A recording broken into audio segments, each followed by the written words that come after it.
అంటే మీరు ఇందాక అన్నారు కదా గురుగారు, దైవాన్ని గురువుని వాళ్ళని కానీ మనం పట్టుకోగలిగితే, వారితో పాటు ఉండగలిగితే వాళ్ళే మనకి ఎన్నో రకాలుగా ముందుకు తీసుకెళ్తూ ఉంటారు.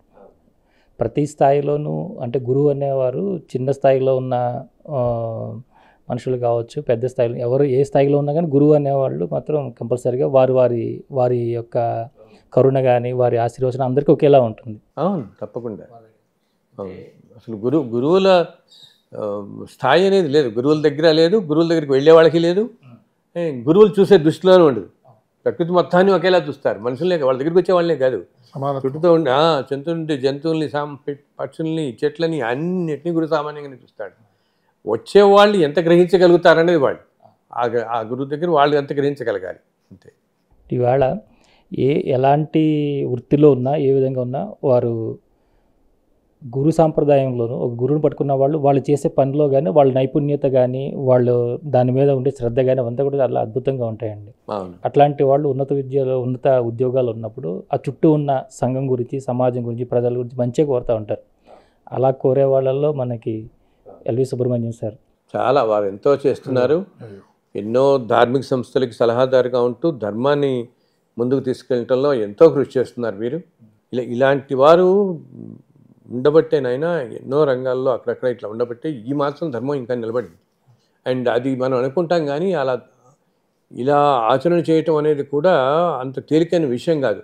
బికాజ్ మనం ధర్మాచరణ చేస్తున్నప్పుడు మనకు 100 శక్తులు అడ్డుపడుతుంటాయి. మనం ఇప్పుడు ఒక దానికి ఏదో సలహాదారుగా ఉంటాం, మనం 4 పనులు అక్కడ చేద్దాం అనుకున్నప్పుడు అక్కడుండే 10 మంది 14 రకాలుగా ఇలా అనొచ్చు. అయినా కూడా ఎక్కడా కూడా ఏమాత్రం ఉత్సాహం కోల్పోకుండా అంత పట్టుదలతో ముందుకు తీసుకెళ్తున్నారు వీరు. ఇలాగా అది చాలా చాలా అభినందనీయం. అండ్ అది చాలా ఏంటంటే పూర్వజన్మల్లో వారు చేసుకున్న పుణ్యం అది. ముందు నుంచి జన్మతః వారు అలానే ఉన్నా కానీ సద్గురు శివానందమూర్తి గారితో గురువు గారికి ఉన్నటువంటి అనుబంధాన్ని తెలుసుకుందాం. అంటే వారు ఎలాగ వారిని కలుసుకున్నారు, ఎలాంటి విషయాలు వారికి బోధించారు, ఇప్పటికీ ఆ మార్గంలో, ఎందుకంటే వారు ఎప్పటికీ ఎలాంటిది ఉన్నా కానీ వారి ద్వారానే వారి సూచనలు తీసుకుంటారు. కాస్త మీరు తెలియజేయండి మా ప్రేక్షకులకి. అయ్యో తప్పకుండా. అంటే ఇందాక వారు చెప్పినట్టు ఆ గురువు యొక్క కృప వివిధ రకాలుగా మనని కాపాడుతూ ఉంటుందని నేను భావిస్తున్నానండి, నా అనుభవం కూడా. ఎందుకంటే ఇందాక వారు అన్నట్టుగా కొన్ని సందర్భాల్లో కొంత మానసిక స్థైర్యాన్ని కోల్పోయే పరిస్థితులు మనకి ఎదురైనప్పుడు ప్రత్యక్షంగా మన దగ్గర గురువు లేకపోయినా కూడా ఆ గురువు పరోక్షంగా మన దగ్గరికి ఆ బలాన్ని పంపిస్తాడు, ఆ ధైర్యాన్ని పంపిస్తాడు. మనం మళ్ళా ఆ నిజస్వరూపాన్ని గ్రహించగలిగి సహజ స్థితికి వెళ్ళడానికి ఆ విధమైన ప్రేరణ మనకు కలుగుతుంది. ఉదాహరణకి గురువుగారి వాళ్ళు వచ్చారు, ఈ విధంగా రావడం, మాట్లాడటం, మనకి మన ప్రారంధ కర్మని తప్పించుకోవాలంటే అది అంత సులభమైన విషయం కాదు. గురువు యొక్క అనుగ్రహం వల్ల ఏమవుతుందంటే దాని తీక్ష్ణత తగ్గుతుంది. ఎండ తప్పదు బయటికి వెళితే, కానీ తాత్కాలికంగా రోడ్డు పక్కన ఉన్న చెట్టు కింద నుంచి నడిచి వెళ్ళే అవకాశం గురువు కల్పిస్తాడు. ఎండని ఆపడం ధర్మం కాదు కాబట్టి చెట్టు కొమ్మని మనకి నీడగా ఇస్తాడు, చల్లని గాలి ఆ సమయంలో ఇస్తాడు, సేద తీర్చుకోవడానికి ఎవరో ఒకరు పిలిచి ఒక గ్లాసు మంచినీళ్ళు ఇస్తారు. ఆ విధమైన కొన్ని సంఘటనలు మనకి చూపిస్తూ నేనున్నాను నీతో పాటు, నువ్వు కంగారు పడవలసిన అవసరం లేదు అనే ధైర్యాన్ని కల్పించేటప్పుడు మనకి ఆ గురువు యొక్క వారి యొక్క అనుగ్రహం కనిపిస్తుంది, వారు మనతో ఉన్నారు అని మనకు అనిపిస్తుంది. ఆ విధంగానే నాకు అనేక విషయాల్లో నాకు బోధపడుతున్నది. కొన్నిసార్లు కొంత సమయం మనం వృధా చేయొచ్చు ఇది గ్రహించలేకపోవడం వల్ల, కానీ చివరికి మనం అది గ్రహించేటట్టుగానే గురువు దోహదపడతాడు, అనుగ్రహిస్తాడు. గురువు గారు ఎప్పుడు కూడా నాతో ఎప్పుడు అంటూ ఉండేవారు ఏమిటంటే, మనం అందరం కూడా దేశానికి సేవ చేయాలి, ఇది చాలా గొప్ప దేశం భారతదేశం, దేశ పౌరుడుగా మనందరం కూడా బాగా రాణించాలి, ఆధ్యాత్మికానికి దేశభక్తికి తేడా లేదు అన్నట్టుగా గురువుగారు చాలా సందర్భాల్లో చెప్పేవారు. నాకు చాలాసార్లు అంటే ఉద్యోగరీత్యా ఎక్కువసేపు వారి దగ్గర కూర్చోడానికి లేనప్పుడు వారి అభిషేక తీర్థం తీసుకోవడానికి వెళ్ళినప్పుడు వారు చాలా స్పష్టంగా చెప్పారు, నువ్వు మిగతా వాళ్ళలాగా క్యూలో నించుని నీ కాలం వృధా చేయడానికి ఏమాత్రం కూడా కరెక్ట్ కాదు. నువ్వు బ్రేక్ దర్శనంలాగా నువ్వు బ్రేక్ చేసి వచ్చేసి తీర్థం తీసుకుని నీ పని నువ్వు చేసుకో. నువ్వు ఉద్యోగం చేయాలి, అది దేశానికి సంబంధించినది, సమాజానికి సంబంధించింది అని ఎప్పటికప్పుడు గుర్తు చేస్తూ ఉండేవారు. దేశ ప్రేమ, దేశ భక్తి బాగా మనం ఆకలింపు చేసుకోవాలన్నట్టుగా గురువుగారి బోధలు కూడా ఉండేవి. భారతీయత అన్నది ప్రత్యేకంగా వారు అనేక ఉపన్యాసాల్లో చెప్తుండేవారు. భారతీయత అంటే మళ్ళా ఒక రకమైన ప్రాంతీయత కానీ, ఒక మతానికి సంబంధించింది కానీ, ఒక కులానికి సంబంధించింది కానీ, అలాంటి భేదభావం లేకుండా మనసులో ఒక విశాలమైన దృక్పథం, దాన్ని అలవర్చుకోవాలి. ముందు మన దేశాన్ని అందరం కూడా తిరగాడి చూడాలి అనే ఒక తాపత్రయం మా అందరిలో కూడా కలిగించేవారు.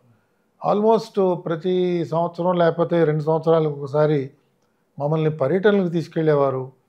ఏదో ప్రాంతానికి తీసుకెళ్ళటం, అక్కడ దేవాలయానికి వెళ్ళినా, ఒక ఆశ్రమానికి వెళ్ళినా కూడా ఆ ప్రాంతం గురించి తెలుసుకోవడం, ఆ ప్రాంతంలో ఉన్న ప్రత్యేకతలు తెలుసుకోగలగడం, వీళ్ళు కూడా భారతీయులే అనే ఒక భావం మనలో పెంపొందించడానికి గురువుగారు చాలా ప్రయత్నం చేసి దాంట్లో కృతకృత్యులయ్యారని చెప్పి నాకు అనిపిస్తుండేది. మనకి అనేక ప్రాంతాలు మన వాళ్ళకి తెలియవు. మనకి వాళ్ళు చూస్తుంటే చాలా బాధ కలుగుతుంది.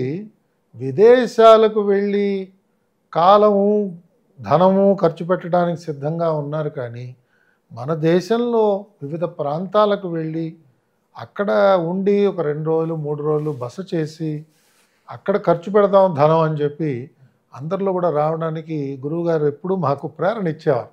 ఏదైనా ఊరు తీసుకెళ్తే ఒక పూట కంపల్సరీగా మమ్మల్ని అందరినీ మార్కెట్కి వెళ్ళి ఏమైనా వస్తువులు కొనుక్కోమనేవారు.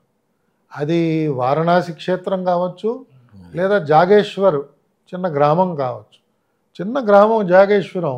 ఆ జాగేశ్వరంకి వెళ్ళినప్పుడు కూడా గురువుగారు అందరూ వెళ్ళి వస్తువులు కొనుక్కోండి అన్నారు. చెప్పారు, ఎవరు కూడా బేరం ఆడటానికి లేదని చెప్పారు. వాళ్ళు ఎంత ధర చెప్తే ఆ ధర కొనాలని చెప్పారు. అంత సున్నితంగా గురువుగారు వాళ్ళ గురించి ఆలోచన చేసేవారు. అనేక పర్యాయాలు గురువుగారు ఎవరికి చెప్పకుండా శిల్పారామానికి వెళ్ళి శిల్పారామంలో జరుగుతున్న ఎగ్జిబిషన్లో ఎక్కడెక్కడి నుంచో వస్తారు కళాకారులు, వారు తయారు చేసిన కళాకృతులను తీసుకొచ్చి వారి దగ్గరికి వెళ్ళి ఆ వస్తువు కొని ఆ వస్తువు తీసుకెళ్ళి వీలైతే దారిలోనే, లేకపోతే వెళ్ళిన తర్వాత ఎవరో ఒకరికి బహుకరించేవారు. వారికి ఏం అవసరం ఉండేది కాదు, కానీ ఆ రకంగా వాడు ఎంత ఆశతో వచ్చాడు హైదరాబాద్కి, ఇక్కడికి వచ్చి వాళ్ళు కూర్చున్నారు, ఇన్ని రోజుల నుంచి వాళ్ళు వ్యాపారం కోసం వచ్చారు అనే దృష్టితో చేశారు. అలాగే 2008 సంవత్సరం నాకు బాగా జ్ఞాపకం.